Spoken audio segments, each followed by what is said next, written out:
everybody, to the Moonstone Covenant. Malava Malda. Woo! Oh,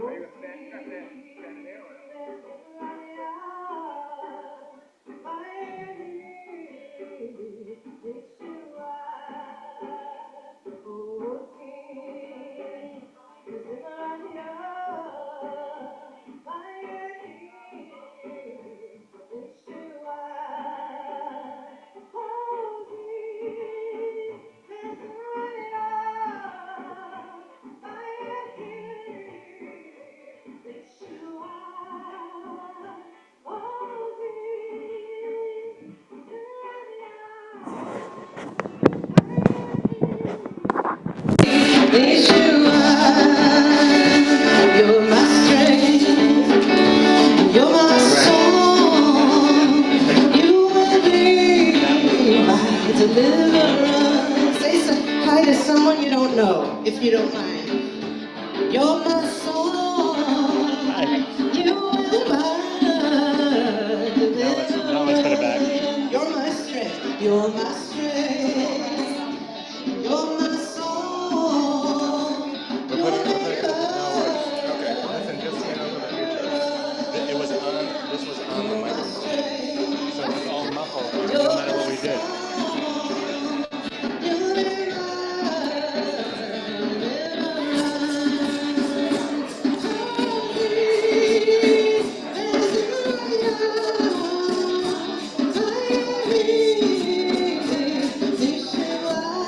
Yeah, okay, much better now.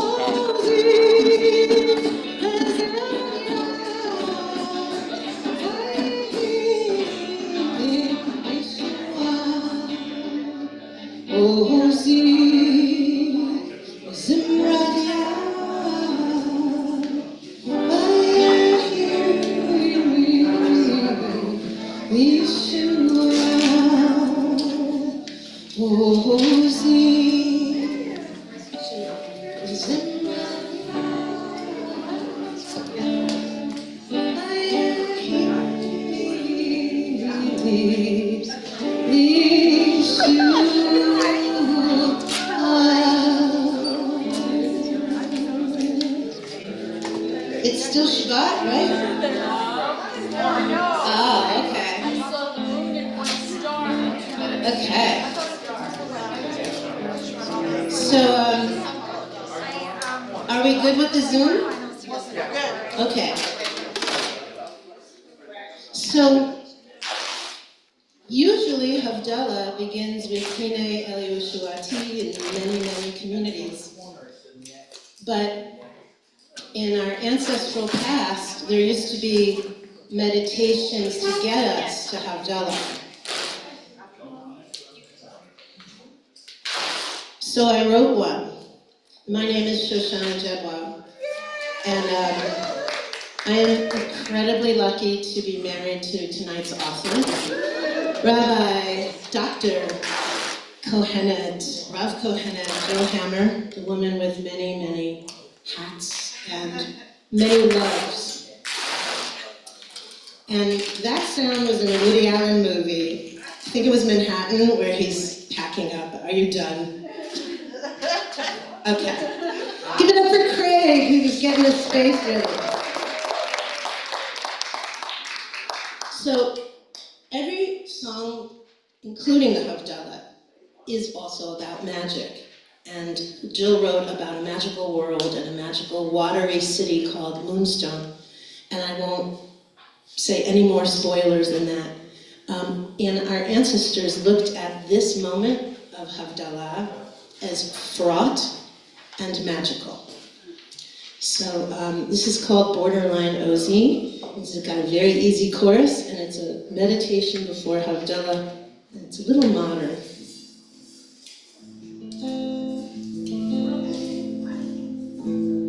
Ozi v'zimradia v'yiri l'shua Ya is my strength and my song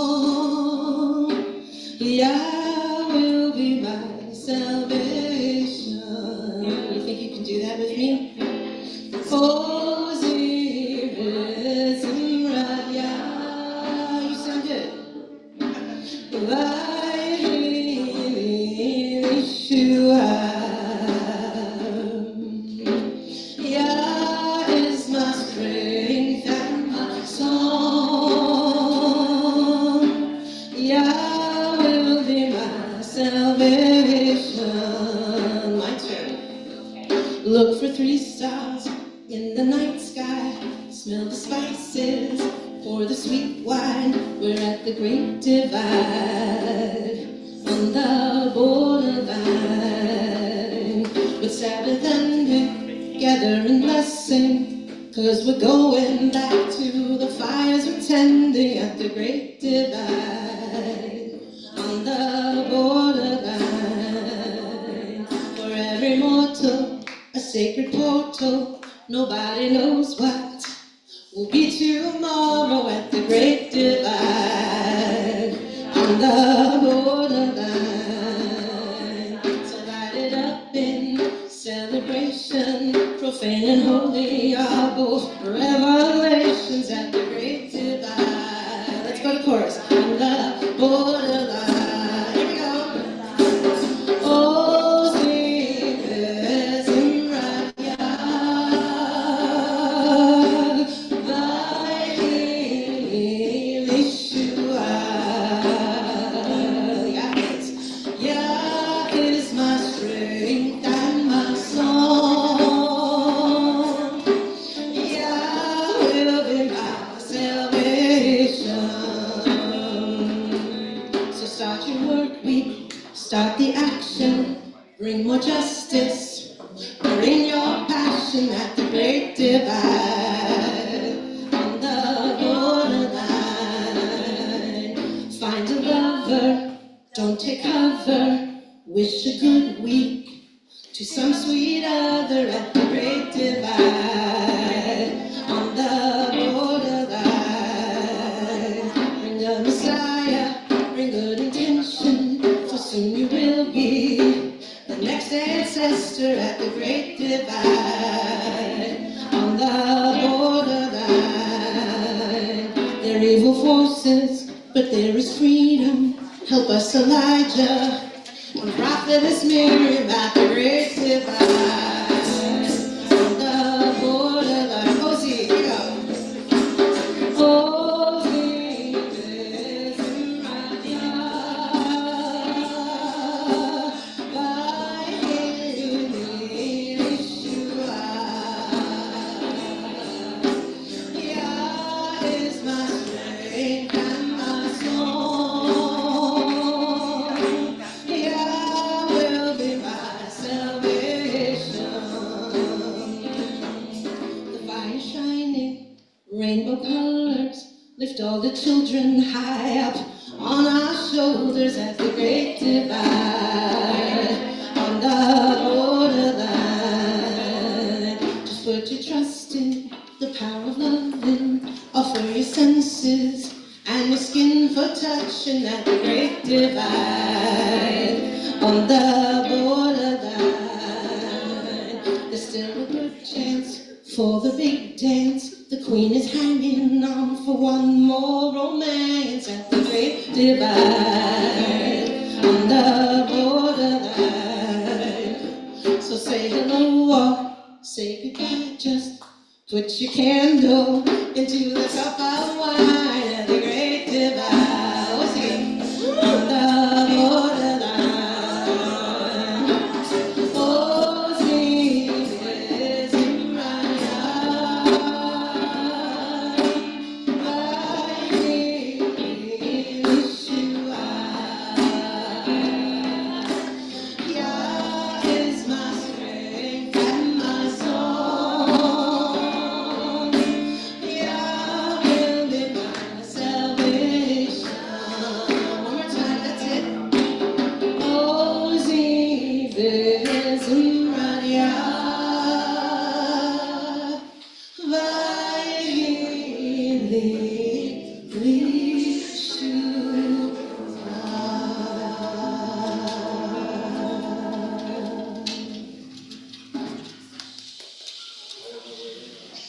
Okay, we've helped ourselves as some angels leave and some demons come back.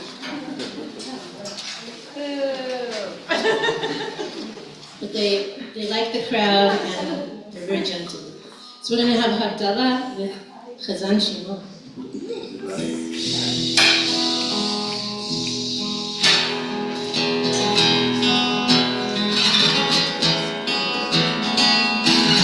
ליהודי הייתה אורה, הייתה אורה, ושמחה וששון ואיתה. ליהודי הייתה אורה, הייתה אורה, ושמחה וששון ואיתה.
So sit yourself down or keep yourself Feldenkrais and standing.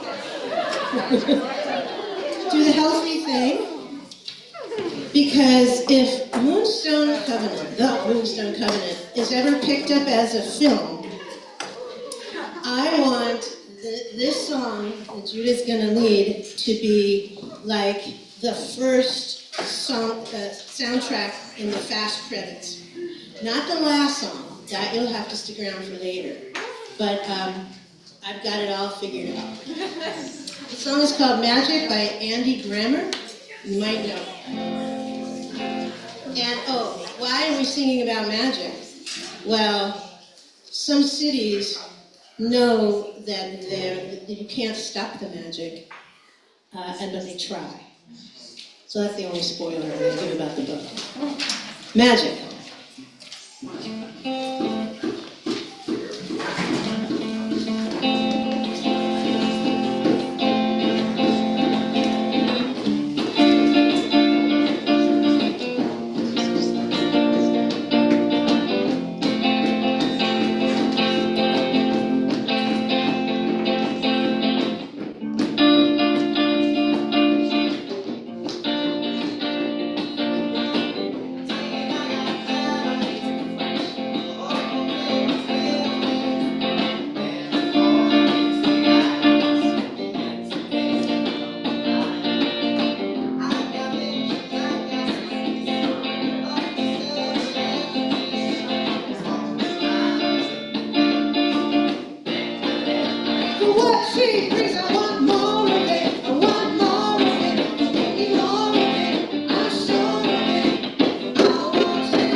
Eden. Give it up for Eden for visioning this evening. It's Malama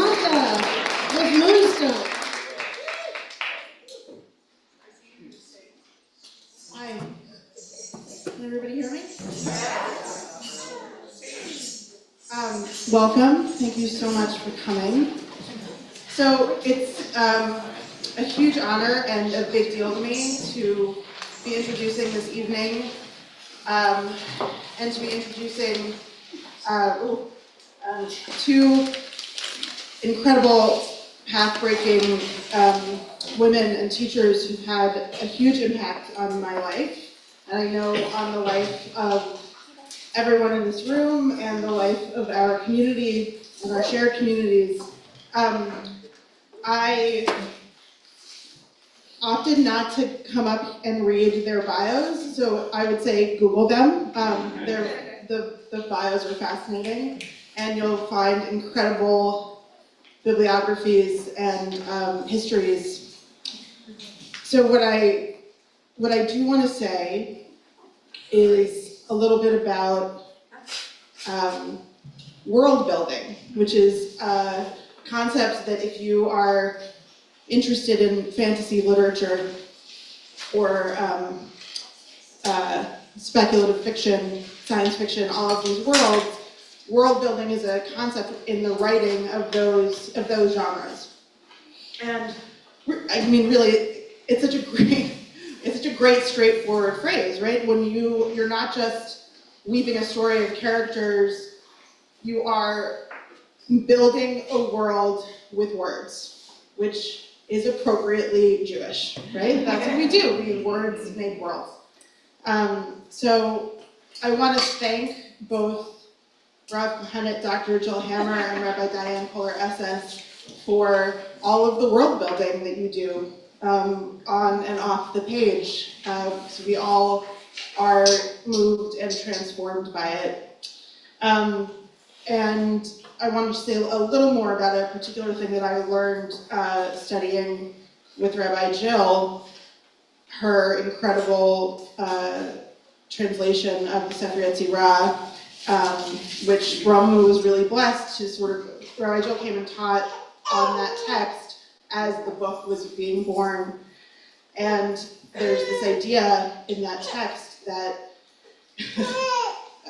I apologize in advance for saying this because it's so esoteric and vague, but the idea that everything stands on its absence and that every narrative implies its counter-narrative. Every story that is told implies a story that is untold. And everything that we hear implies what is unheard, and from both directions. So, Rabbi Hammer and Rabbi Kohler-Esses are two teachers who hold the space for not only the heard but the unheard in incredibly powerful ways, and are working toward telling those unheard stories in ways that they can be heard, rooted in our tradition, and stretching our tradition, and in a way that has absolutely transformed my life and this community. So I think it's incredibly best shared that Romemu gets to welcome this iteration of Rabbi Hammer's creativity, and Rabbi Ingber isn't here, but if everyone will humor me, would like to speak on his behalf for a moment and say how excited and he was that this was going to happen, and how much he wanted it to happen, and how cherished both of your voices are in this community. And I think I'll stop there because I could keep going. So thank you so much for blessing us with this conversation. And thank you to everyone. And so the conversation's gonna happen, some more music is gonna happen, and a Q&A and some food. And that's it. Thank you.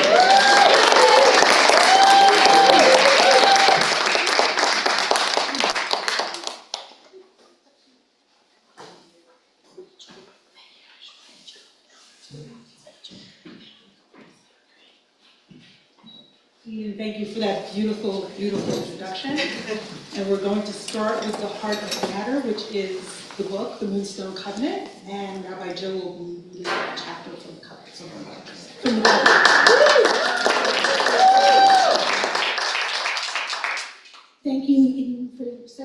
gracious introduction, and thank you to the Romemu community. And to all of you who came on a cold night, it's really amazing to see all of you. And thank you to Rabbi Diane for creating this conversation with me. But we thought we'd start with a brief reading. And I thought actually maybe we'd start with chapter 1. So those of you who haven't read the book, we'll get started. Different chapters in this book are narrated by different people. And you find out about that at the beginning of the chapter. This chapter is narrated by Istahar Sha'am, who arguably is the main character in the book, although you could probably argue about that. This takes place in the Juniper Island Book Market.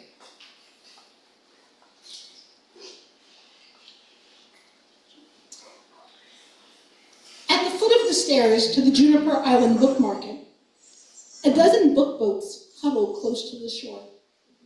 Crowded, overburdened, shambling creatures of slats, spines, and pages. The goods are second-rate. Scribbled in textbooks, cast-offs from estate sales, bestsellers from decades ago, crude children's stories painted on wood, pamphlets printed by ranting fanatics. These things are what the poor can afford.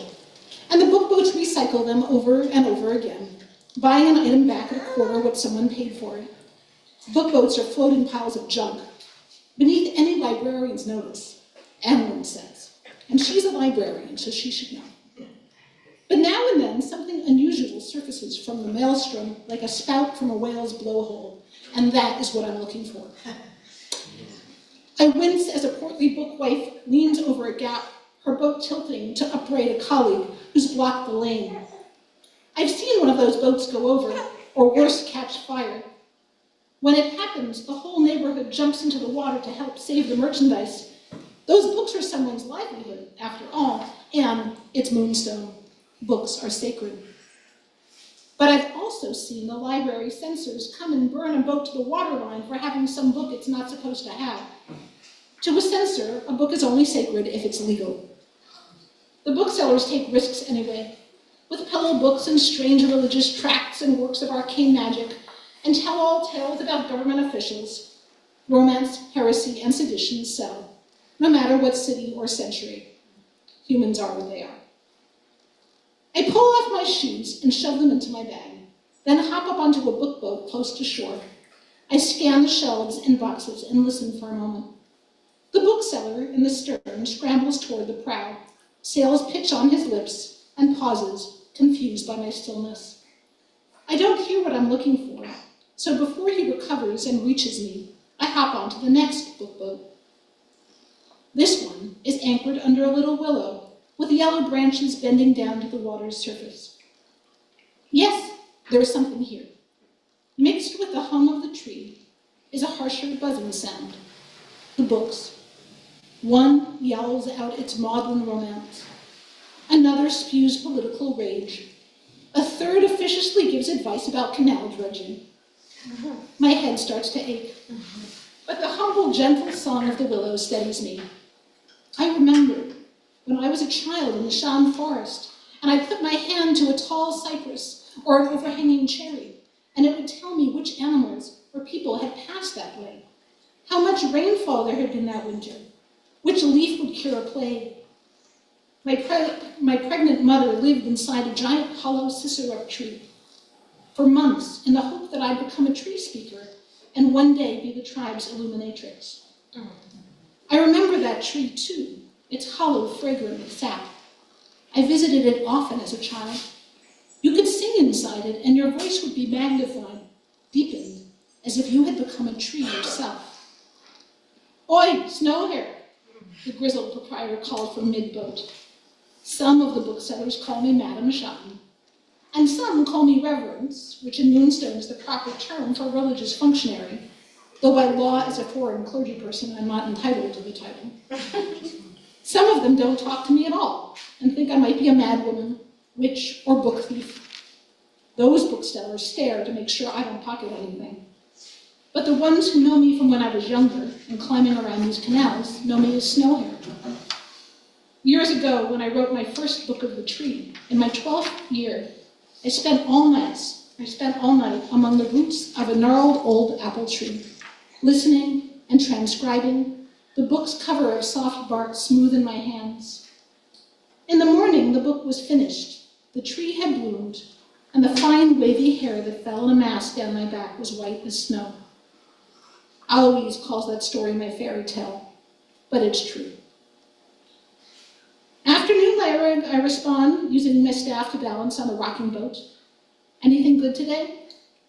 Sure, he grins. In the mood for a pillow book? I always got muches of those. The housewives sell them when they're done reading them. To be friendly, I return the grin. Maybe one day. There's something here, something that wants to be found. Bracing myself with the staff, I squat by a box that looks like a fruit crate and search through pamphlets, tolerating their mewling voices. One of them comes easily to my hand, but when I touch it, it gives off an awful, hateful chitter. When I look more closely, I drop it in disgust. Oi, don't harm the merchandise, Larry complains. How can you have this here, I demand. Larry hangs his head a bit. I pick the thing up. It's a screed published by Vilja, Crown Prince of Moonstone. On the cover is an image of a gaunt, sun-browned man in a tattered robe, with eerie green eyes, dipping his knotted fingers into the purse of a well-dressed, well-coiffed lady. The man looks something like a tree, and a great deal like my uncles and cousins, men of the Schotten forest. It's an outrage that Vilja should paint my people this way. Schotten fighters fought off Lord Briseus of Moor and his soldiers long enough for many of us to escape. Schotten healers helped us survive on the long journey downriver to Moonstone. I would surely have been killed if kind villagers had not taken me to safety after my parents' death, when I hid inside the hollow tree and sobbed and would gladly have died there defending the place of my birth. It's written by the Crown Prince himself, Larry points out. More is what pity them uttered.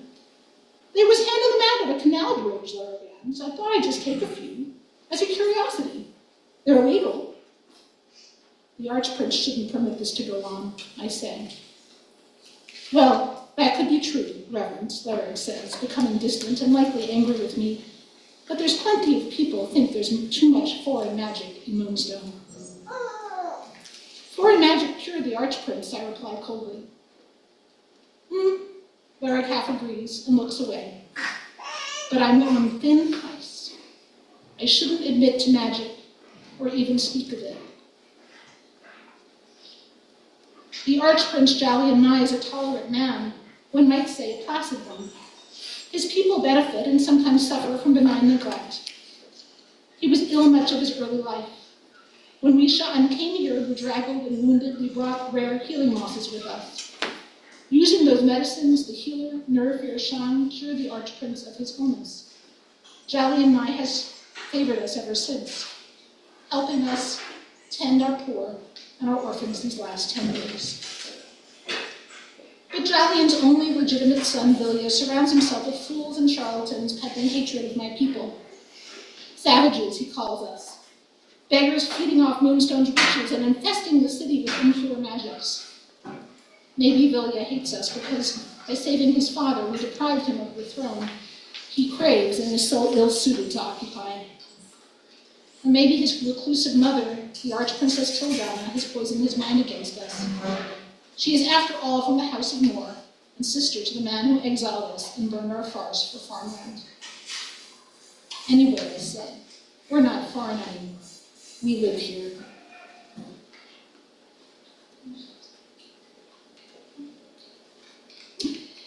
I shoved the detestable thing in my bag to show Annalyn. Don't you dare charge me for it, I growled at Larry, who glowers at me uneasily. He may have known me since I was 14, but like many Moonstone folk, he's superstitious about my people and my hair. I prepare to jump onto the next book boat, but something stops me. There's something here, among the voices of the books murmuring their little tales.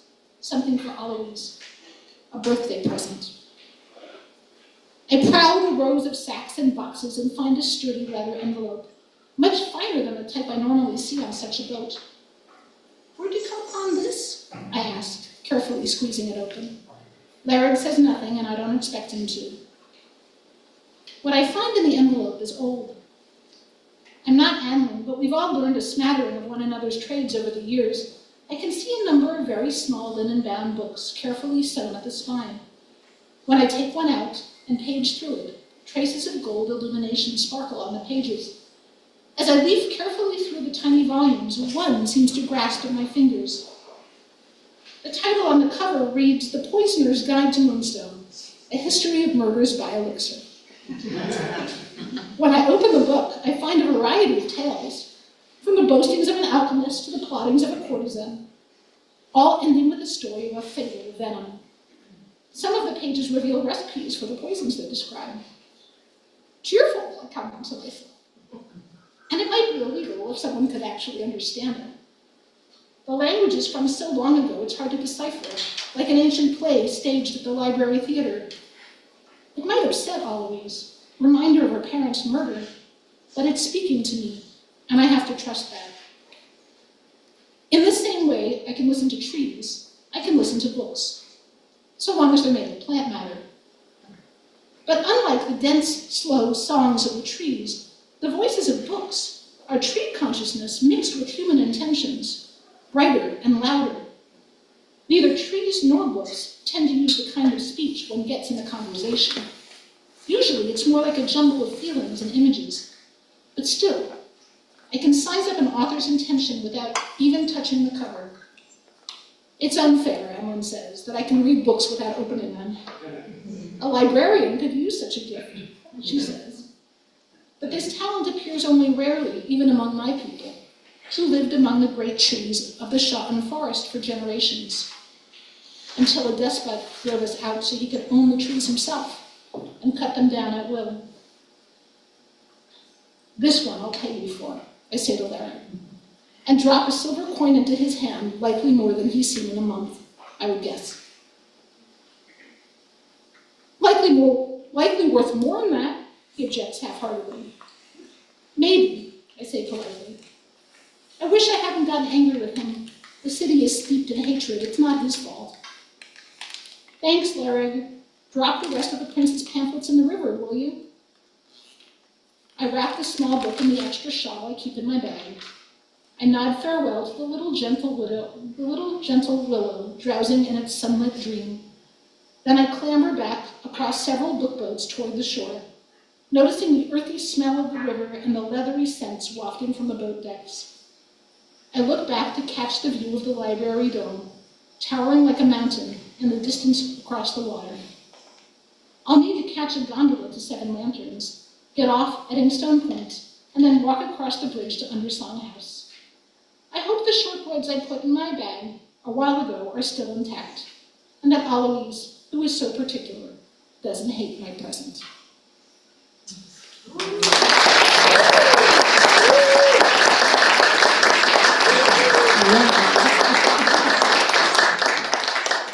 So even those of you who have not read the book yet now have a sense of the amazing, vivid writing that really flows through the book, as well as just these intricate, deep characters and this totally believable dialogue. I mean, it's such a rich book.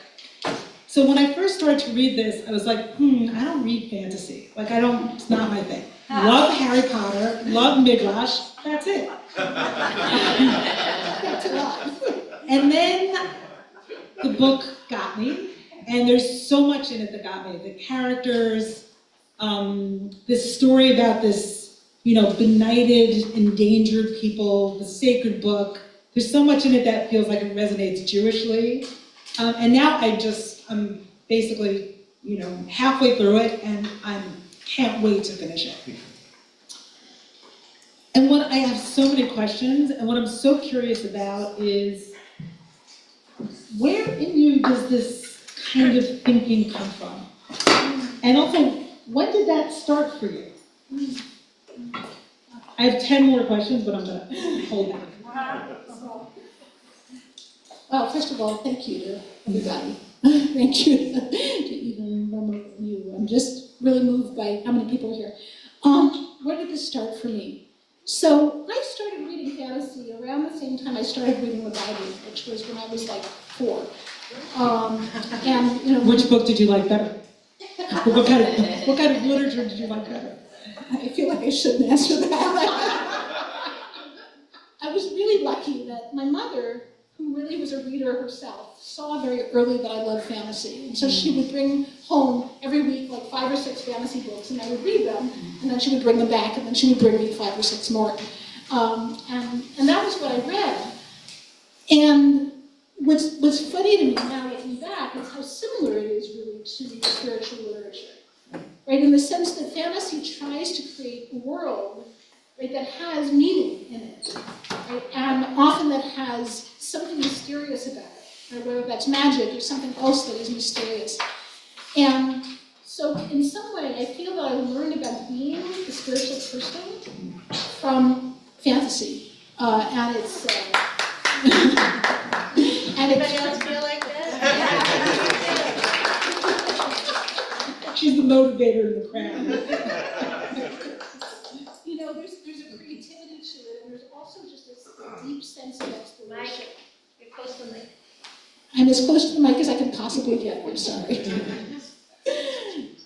Yeah, so that's really where it comes from, is that early, and I kept reading it. You know, I kept reading, and even as I began to read Jewish literature in a very intense way, later on in my life, I always kept reading fantasy. What do you think fantasy reveals? What kind of truths does it reveal that either normal fiction or literature that isn't fantasy doesn't reveal? So Ursula Le Guin, who many of you may know is a very, very well-known fantasy author, who has had a huge influence on me as on many other people, has this wonderful quote. She says, fantasy, I don't know if she's a fiction or fantasy, but fantasy is a lie that people tell in order to reveal the truth. And I love, that. But I feel that way about the Torah as well. That's exactly right. Right, when we write myth, or when we create myth, we're tapping into something real, but it's not necessarily, it may or may not be factual, right? But it is real in the sense that it describes something that's very much at the heart of what it means to be human. And I think that fantasy does something similar, right? In a secular way, although much fantasy is not actually secular. Much fantasy has a spiritual message at the heart of it. So, since my reference point is basically Harry Potter, I felt like this book is a more mature version of Harry Potter, and in certain ways more radical, and more complex. And I'm wondering, would it be interesting to you to compare the two for a minute? I love what feels similar to me is the way the inanimate world becomes alive. And like books talk, for instance. Yeah. And that's not uncommon in fantasy in general, and it's certainly not uncommon in Harry Potter. I think let me say something about how I started writing the book, because maybe that will shed some light. So it was during the pandemic, and Shoshana and me and Raya were all stuck in our apartment, along with the rest of you were stuck in your apartments. And I had to do something, it was like I got out once a day for a walk, and otherwise I was on Zoom, that was my life. And so I went poking around in my computer for something to do. And I found this old story that I had begun years and years before. And the story was terrible, but it had these amazing characters. And I took the 4 characters and I just thought they deserved a better story. And the setting, I loved. And for me, a lot of what is wonderful about fantasy is the setting. Like you get into the world, it's like you went somewhere. So I loved this watery city that I had created, although I could barely remember that I had done that. And I thought, I'm starting over. I'm just going to take these 4 characters and I'm going to see what happens. And in the sense of that is like Harry Potter, and in the sense you have these 3 major characters, and a lot of the action revolves around their relationship. Right? And so in this book also, right, these 4 characters, who originally in the first story were friends, but when I started to write about them, I realized that they had to be married to each other. That was the only way that the story worked. And so I started to write about this. So that was not a political or a cognitive decision. It sounds like it was very organic. I was very clear when I began to write that I was not going to think about why I was writing what I was writing. I was not going to think about, I want to tell this story, or I want to embody this value, or these politics. I was just going to let the four characters tell me what they wanted to do, and then later I would figure out what had happened. Right? Later I would go back and read and figure out the values and the ideas and pieces of my own life and things like that. But I just wanted to let them do what they wanted to do. And they wanted to be married. So that was what happened. Could you describe this book as a waking dream?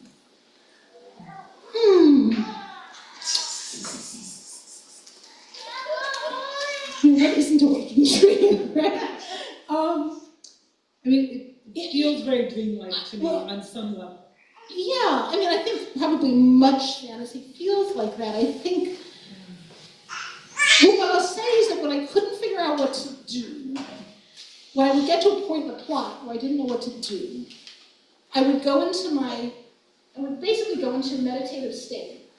I would summon up the characters, and I would sort of play the scene up until the point where I didn't know what to do, and I would watch what they did, and then I would write that down. So in that sense, it was like, it was like dream state in that sense. Absolutely. I'm really inspired because when I don't know what to do and I go look at my computer, I do Wordle. And you write a masterpiece. So. Sometimes I ask Shoshana.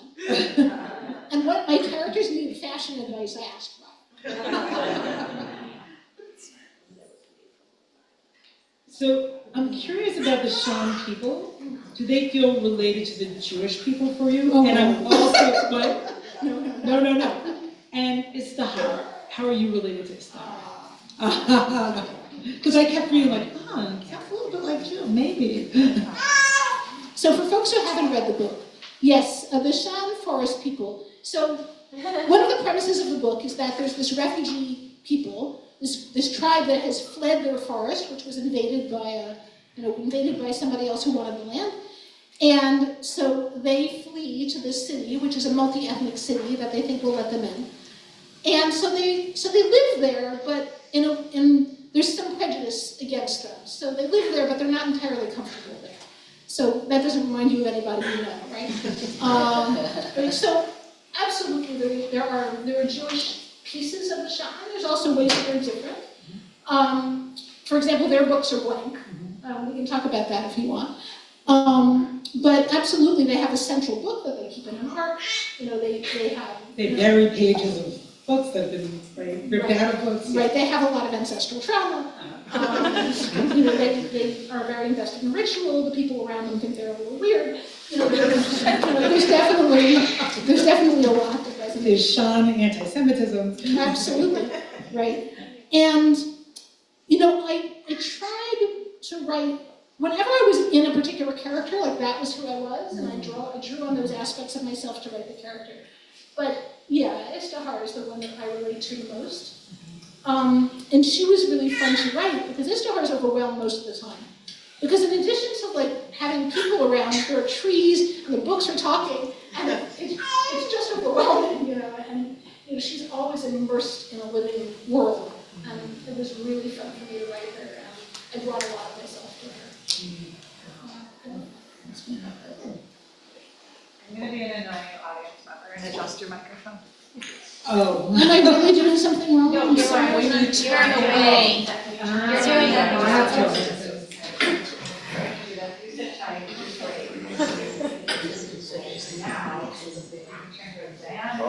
And you guys can all hear. Thank you. I'm sorry if you missed stuff. And are there Jewish sources that you've drawn intentionally or looking back that you drew on? Well, I mean, as many of you know, I've been writing about Sefer Yetzirah for a long time. And there's no question that Sefer Yetzirah made its way to this book. Right? Because Sefer Yetzirah has this underlying message about how words create worlds, and worlds are words, right? And that's absolutely present in the books of the tree, in this, although I was trying not to think about it at the time, it's absolutely present there. I really felt when I went back and read it, I was like, oh, this is just safe against your realm, and now it's a fantasy novel. Midrash on Savior. Right. You know, and then later on, Iron Press is the press that published the book. Hurrah for Iron Press. Thank you, everybody. Thank you for everybody at Iron Press. And Eden Pearlstein said to me, this is a midrash on the Book of Esther. And I said, what? And then I went back and looked, and he's right. You know, or, you know, he's partly right. Like there's a character who is very involved with the ruler of the city, and you know, and that relationship becomes a really important part of the plot. And I saw the ways that I had drawn on the Book of Esther in writing this story, right? In the Jewish situation in the Book of Esther. So yeah. I'm curious, is there something about this kind of imaginative work that's especially important in oppressive times? Like, is this something, is there a reason why this is coming out now? And if so, how might we draw on it for strength to get us through these next 4 years at least? Yeah. You know, fantasy often has two different functions, right? On one hand, it's an escape. Right? It's a thing that we do to like not have to deal with our own lives, right? We go and read, you know, we read this stuff. But there's also a way that it lets us know what is possible. Right? It brings us to a world where more than we're used to, right, is possible. Right? And then that can invite us into new possibilities. And I think certain fantasy novels have been politically inspiring for people. You know, if I would say, you know, the message of this book for oppressive times, I mean, one thing I would say is that the main characters really love each other, and their love is, you know, motivates them to do extraordinary things. And I think that maybe that's part of the message, is that love can motivate us to do extraordinary things. And they also use the gifts that they have to achieve extraordinary outcomes. And they don't always set out to do that, they just sort of keep doing the next necessary thing. You know, and in the end, they end up having a very huge impact on their society, even though it's not what they started out to do. And that feels important to me, too, that we have the capacity to make a huge impact, right, through our relationships and the gifts that we have. I'll say one more thing. You know, in the book of Samuel, there are these characters called wise women. And the wise women have an impact by telling stories. And they have an impact by convincing the powers that be that something else is possible. And I feel like those characters are in some way embodied in this novel. That they are, you know, getting close to people in power, and they are sort of shifting the perspective. And that feels like maybe something we hope might happen. Somebody, I have to say this, somebody called me after the election and said, where is Basmin? Where is she? Why is she not here to fix this? I wonder if there's something about oppression and imagination that are diametrically opposed. You know, sort of an absence of imagination for the other's humanity. Right. And imagination is so important for people who are in a difficult situation, or in a difficult political or other kind of situation, because if you don't have imagination, you can't get out. Right. Can we imagine a new world? Right. Like, but you're also saying it's not imagine a new world all at once. Right. It's like a day-to-day thing that's inspired by love. Like you have to sort of follow the thread. Yeah. Just as you did in creating this book. Right. So that might be. Is there something else you want to say at this moment before I open things up? That's good. That might be a good moment to open things up to the audience. Cool. So we're going to take some questions for about 10 minutes. I see one, I'm just looking to see if there's anyone else. I see Tony, and I see a lot. Okay, Tony, go ahead. You know what, could you stand up and speak since you don't have a microphone? We have a microphone. Microphone's coming. Oh, yeah.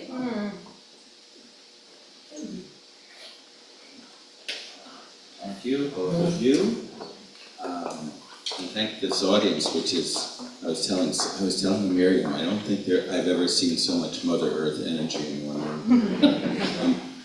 I don't think I've ever seen or felt so much beautiful Mother Earth energy in one room, in one single room, which is awesome. Thank you, mothers. I'm reminded of some of the great champions of imagination, not only Tolkien and C.S. Lewis, but Blake, Rumi, Nachman of Bratslav in our tradition. And I wonder, has this effort given you any particular deeper perspective on Nachman of Bratslav, Rabbi Nachman of Bratslav? Interesting. I'm reminded particularly of his story, The Portrait of the King, whereas there's a revelation at one point is, this is nothing but a country of lies. Thank you. I like that connection. I hadn't really thought about Rabbi Nachman and the relationship of this story, but he does tell stories in a fairy tale way, right? He tells the story of a lost princess, right? And so he translates some very abstruse Kabbalistic ideas, right, into fairy tales, and that makes them more accessible. And in some way, I think that's what I was doing, right? Is to translate, some of the mysticism that has always been important to me into a fairy tale. Well, one last comment. Let me just ask a clarifying question. Is there a difference between fairy tale and fantasy fiction? Sure, but fantasy is very similar in genre to fairy tale. Yeah. So one last comment on that. As Arthur Green's biography, Torment and Master, makes very clear, he transmutes his messianic longings into those stories. Those stories are the embodiment of his messianic longing. So, yeah. Ilana has it for the next question. I would love to hear why the pages are blank. If that is of interest to Sorry, I you. can't hear well. If it doesn't ruin the book for all of us, why did you choose to make the pages blank? Why did I choose to make the pages blank? Yes, But if you it gives it mentioned away, it. don't tell Yep, you No, mentioned it in no, your that's all earlier. right. I That's all wanted right. to be the person to ask. No, this is in the first chapter, so it's okay for me to say. If anybody didn't hear, the question is why do the Shan books have blank pages? And the answer is that they record their cultural memory as sense memory. So the book is blank, but it has the psychic impression of people's memories. And Istahar has the unique gift of being able to read this memory. So she takes the book, she opens it, it's blank, she puts her hand on the book, and she receives the sense memories of the people who made that page. And that's how she keeps the cultural memory of her people. But other people who open the book don't see anything. But she can read that. And every family has a book of the tree for their particular family. The particular communities have a book of the tree, and that's why they're blank. And they have a very special relationship with trees, so that the books are made of trees is important to them because they're they think of God as a great tree, which doesn't come from the Kabbalah or anything. Over there.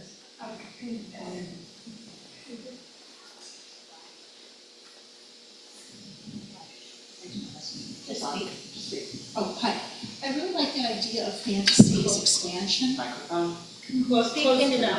I really like that idea of fantasy as expansion because, like in psychoanalytic work, you're talking about dreams with people, right? And that's often to try to uncover repressed feelings, thoughts, associations. But in a way, then once people are able to articulate things that might be shameful or confusing to them, I think it allows them then to have a more expanded sense of who they are, and on a more positive side, to even begin to daydream or think about what could be possible. So often I'll ask people to move from, if they're stuck and they can't talk about their dreams or they don't remember them, I say, well, you must stare out the window sometimes or stare off into space and have daydreams. And what are those? And sometimes it is difficult material to deal with, and other times I think it's the one chance they have to think about an alternative reality. So I really like her articulating it that way, because I really hadn't thought about that before. So thank you. That's beautiful, thank you. Beautiful. Even there was,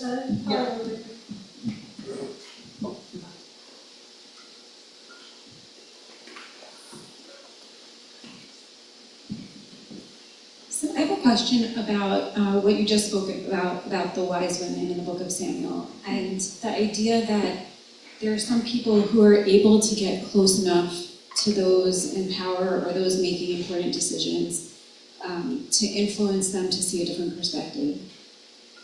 In my perception, we're in a moment where it's actually very hard to talk with people with whom we might disagree, either because it's sort of stigmatized for us to speak across difference, or sometimes people will,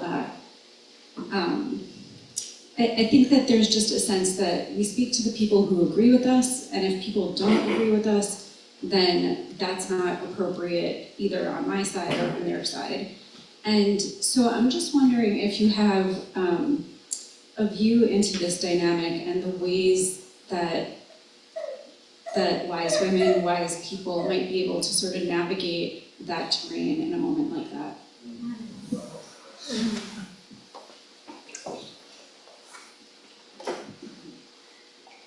I think I'm going to answer from inside the world of the book.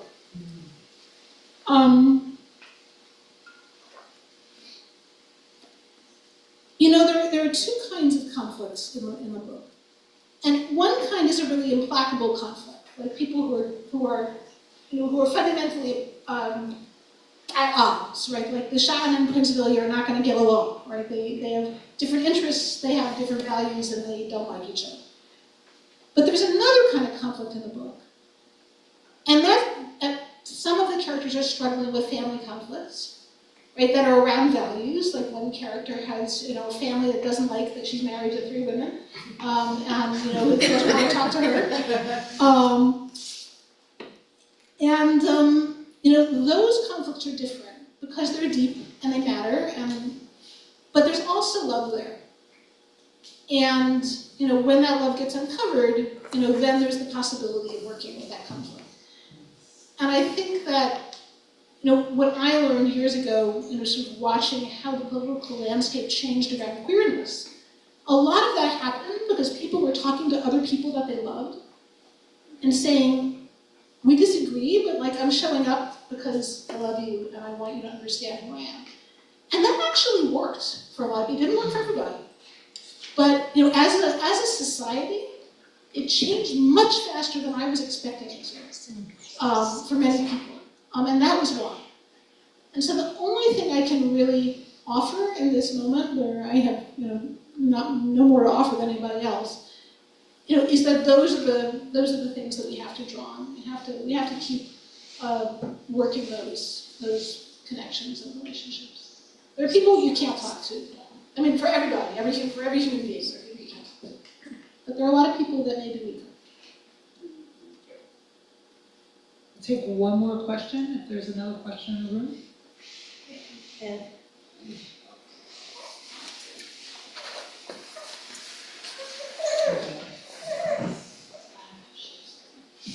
Oh boy, hello everybody else. I enjoyed reading this book a lot, and I got to a moment here where a character was saying, just to be vague, it's like, I thought I knew my parents, I thought I knew what they did for a living, and now I don't, and I'm going to go on a quest to find that out. Maybe that'll change who I am, and it's sort of like reevaluating. I thought I knew what my tradition was. I thought, it's a really great moment, and also great to see a female character doing that, because we're bored of all the men going on their Jedi quest or whatever. And I don't know. I thought it was very beautiful and profound. Any spiritual sources for that or anything? Well, I mean, in some way, every main character in the book is dealing with her past. There is when I went back and looked at the book, I was actually quite struck by that. Right? That was what I had written. Right? That every character is dealing with parents, culture, childhood experiences, dealing with their past. And trying to figure out how they want to live in relationship to that. And somebody who read the book who's not Jewish pointed out to me that that's a very Jewish thing.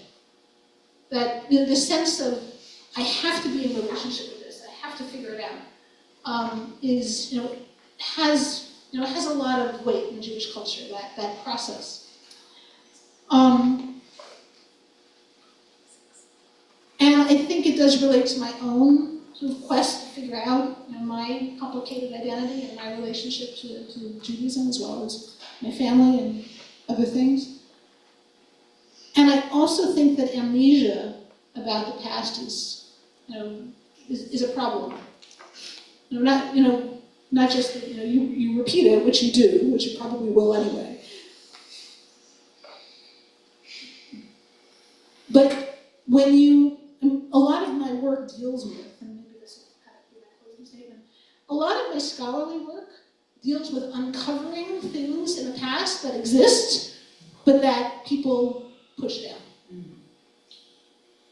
Give us an example. So when I wrote The Hebrew Priestess, I was trying to point out that there's a lot of evidence for female spiritual leadership in the ancient Near East and in ancient Israel, and a lot of it is lying in plain sight, and it is often not noticed. And archaeology ended up uncovering actual inscriptions talking about priestesses after I started writing that. So there was an intuition, and then it was actually, it wasn't, I didn't make it up, it was right there. So, that process is really fundamental to this book. What's happening in this book is that people are figuring out what they've been told, and how what they've been told is not exactly what happened. And I think that's an important process because it allows us to understand what was excluded from history and who was excluded from history. And that doesn't mean that we're not here, that we weren't here, right? So, in some way I feel like I continue that work in the novel. So there's something about this uncovering process that's where liberation lies. Right. In a way, it's in the past, but it's always been there. So we just need to do that work of excavation. And then we have to decide what to do about it in the present. Wow. Well, thank you so much for your thoughts, for your reading, for your wisdom, for your amazing gift of this book. And either read it, or you can hear Rabbi Jill reading it on Audible, which is amazing. So there are all kinds of ways to enter this book, and it's a treasure. So thank you again.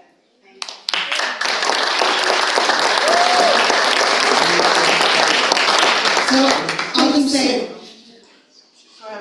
I just wanted to say thank you to Rabbi Diane for this really amazing interview and for reading fantasy, even though you don't. Thank you. I love it.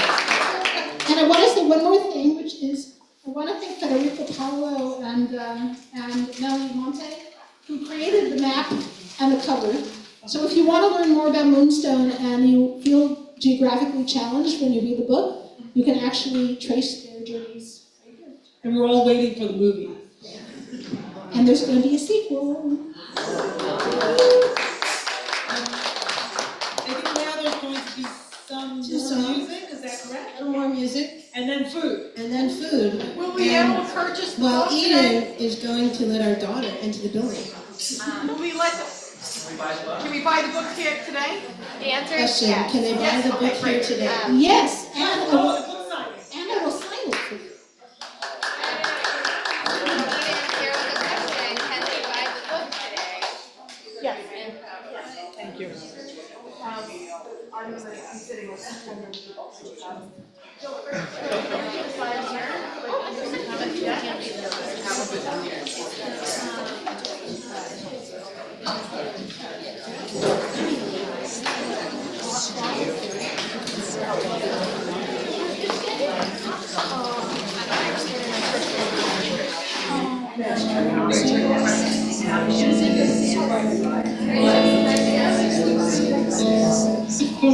So,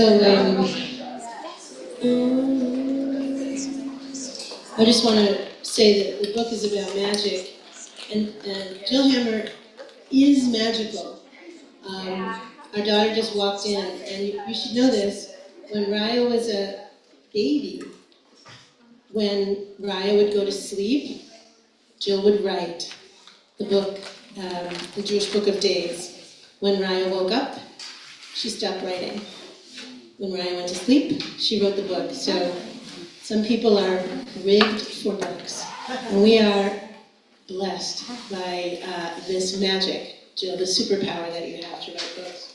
But you wrote a book that was watery, that's set like Venice or Manhattan, right, New York City. So we have 2 water songs, and then we release you to drink and eat together on this Malava Malka for Moonstone Coke. Some of you have sheets you can join in. Some of you know the song. It's called The River by Coco. The river is a healer. The river is a sage. The river knows no end, and the river feels no age. The river is a leader every single day. Oh, it's living in the moment, and it always finds a way. Joining the chorus. Water heal my body, water heal my soul. When I go down to the water, by the water I feel whole. Water heal my body, water heal my soul. When I go down to the water, by the water I feel whole. The river calls me over, it's calling out my name. In the day and in the night I hear that river all the same. It's calling me over, calling out my pain. Oh, the river gathers tears just like a river gathers rain. Water heal my body, water heal my soul. When I go down to the water, by the water I feel whole. Water heal my body, water heal my soul. When I go down to the water, by the water I feel whole. River is a traveler, always on the go. Oh, river never worries if it's fast or if it's slow. River, take me with you to where I need to go. And I will just relax and let the healing water flow. Water heal my body, water heal my soul. When I go down to the water, by the water I feel whole. One more time. Water heal my body, water heal my soul. When I go down to the water, by the water I feel whole.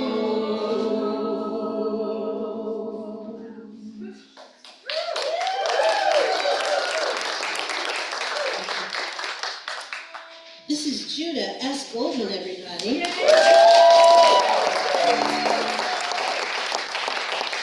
And what's the name of this one? It's called Rose Compass. There's a lot of reverb.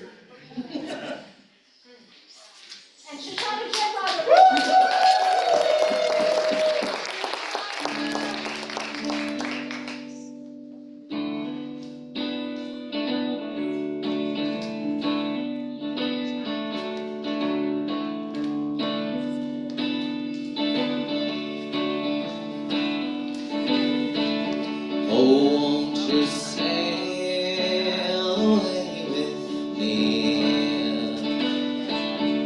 See, I am lost and I am lonely as can be. Won't you sail away to sea? Far beyond the clear blue sky above me. I think it's high time that you and I should leave. Sail away to somewhere far beyond the sea. If you want to run away with me, and all you need to do is follow your rose compass back to me.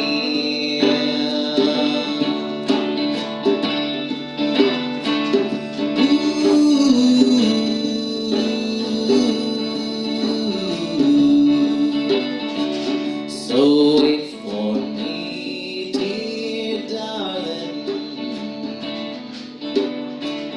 Now I don't know when I'm gonna be with you again, but it is clear this morning that I don't know which way the winds are gonna blow. Well, I've been trying to find my way back home, but the map was lost so many years ago. And I've been pouring my heart overseas, just looking for the place you gave your rose compass back to me.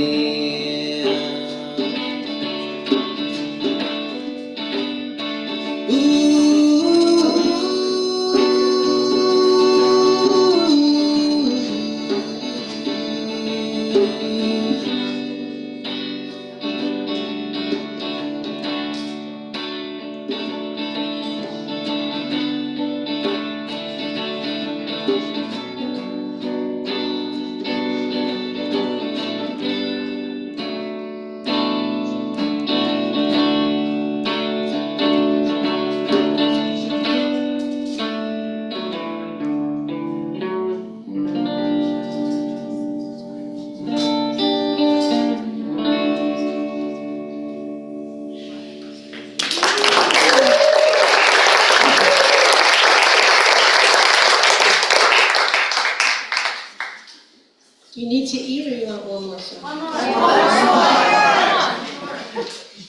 Okay, twist him around. I'm hungry, Mom. So how many people, just raise your hand, you don't have to explain, how many people feel like miracles happen to you? And look around the room. Miracles. Okay, you can put your hands up. So, magic and miracles is, I discovered, is a daily, minute-to-minute thing, but this really happened to me, and I know that this happens to other people. When my mother died in 2005, February 9th, like a day before, I felt this impulse, this compulsion to throw a white feather, to first of all obtain a white feather and throw it in her caver, throw it in her grave. And some of you know I'm a Jewish educator, so I know that's not our minhag. That's not our custom, at least not in my neck of the woods in this century. But I was going to do it surreptitiously, so I asked Jill to obtain a white feather.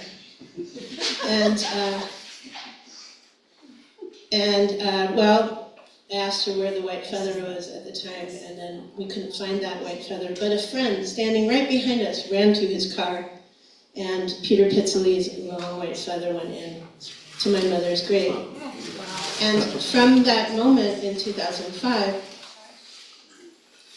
white feathers appear in the most uncanny, perfect, most intimate, you can't believe it moments. I'll give you an example, just one. At the very end of hard activities, something I really worked hard to do, like let's say Raya's bat mitzvah, you know that moment where it's all over? Yeah. You're usually alone, right? You've done all the talking, you've done all the, like, whatever, you're totally alone and you know it's the last moment because, like, that's when the feathers show up and see me. So I went back to what I did in the 1990s. Before I ever wrote sacred music, I wrote like lyrics, like English lyrics. And I gave these English lyrics, which I'm trying to find, to Daniel Ori, who plays at Romemu. He plays for the High Holidays, the great Daniel Ori. And he wrote the music for this song called White Feathers. This is a new song. Please be gentle.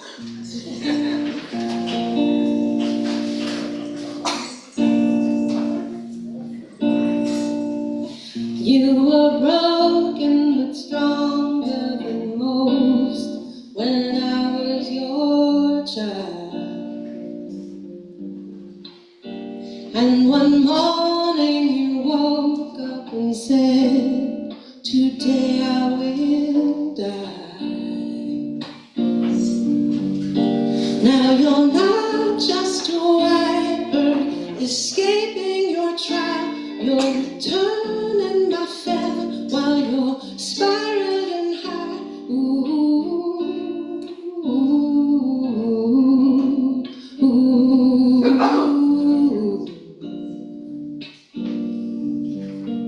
At your funeral I broke up with all our family traditions, and I howled like a dog and I followed my intuition into your open grave through a long white feather, 'cause Mama, you and I have unfinished business together.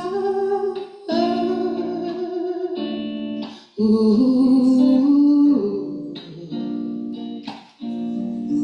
And you send white feathers like a sweet surprise. You send me white feathers from the veils of the side, and your feathers tell me I see you, my child. You send me white feathers from the wings of the sky. White feathers, the sweet surprise. You send me white feathers from the veils of the side, and your feathers tell me I see you, my child. And we both know forgiveness takes time. Ooh, ooh, ooh.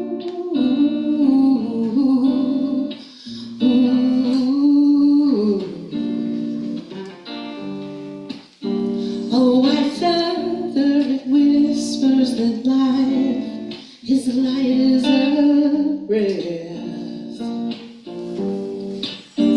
and life passes too quickly, so love is all that is left. Mama, forgive me, I'm still stuck in myself, but our love is a miracle, stronger than death. Ooh, ooh,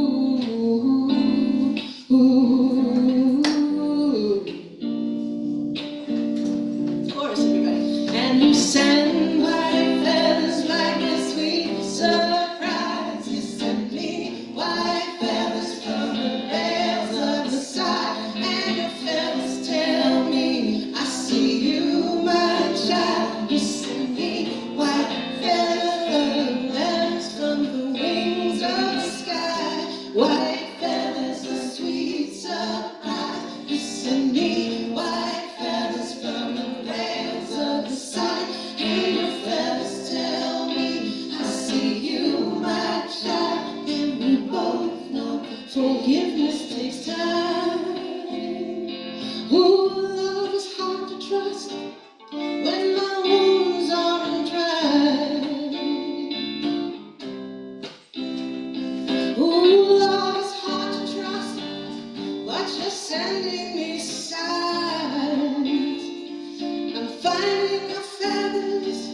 uncanny and quiet.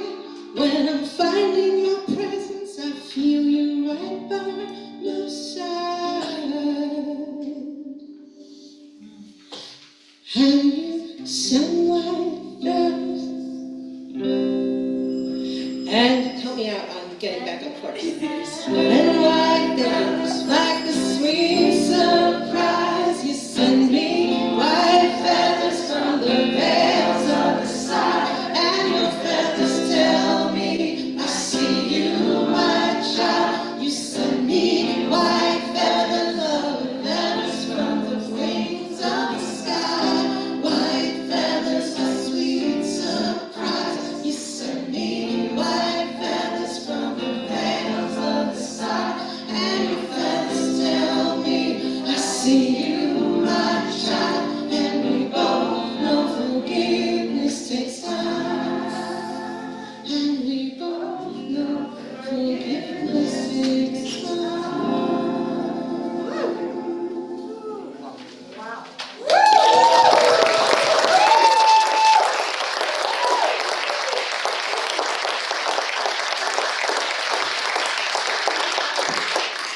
Give it up for my mom.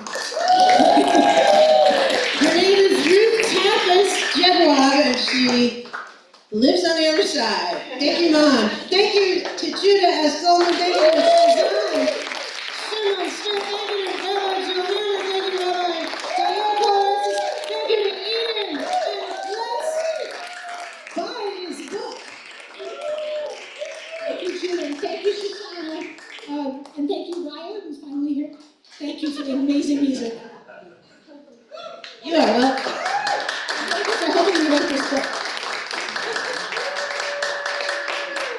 Thank you to all the staff in the building, the church staff.